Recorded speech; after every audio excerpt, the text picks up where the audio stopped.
Guys দেখো আমার ছেলে সেহেরি খাওয়ার সময় উঠে বসে থাকবে, এরকম আমার দিকে তাকায় থাকবে, যতক্ষণ না আমি ওর দিকে তাকায় থাকবো ততক্ষণ। এখন ঘর ঝাড়ু দিব, বাইরে যাইতেছি একটু একটু, মানে সকাল হইছে দেখো,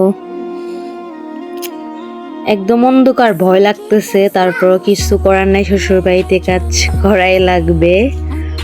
সো এখন ঘর ঝাড়ু দিব, সবাই ঘুমাইতেছে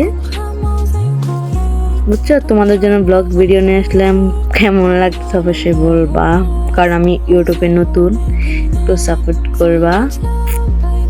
সত্যি কথা বলতে কি, শ্বশুর বাড়িতে সারাক্ষণ কাজ করলেও না, তুমি দিন শেষে কি শুনবা জানো, তুমি কোনো কাজই করতে পারো না বা কোনো কাজই করো না, কারণ সেটা আমার সাথে হইতেছে, তাই আমি জানি।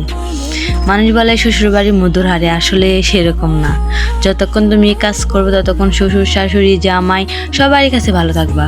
তুমি কাজ করবে না, তাদের টেক কেয়ার করবা না, দেখবা তুমি তিতা চাইতে তিতা হয়ে যাবা।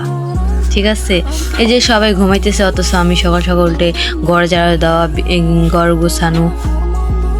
সো এখন তোমরাই বলো, আমার মতো কে কে আছো যে কাজের বুয়ার মতো কাজ করতেই থাকো, অথচ তাও না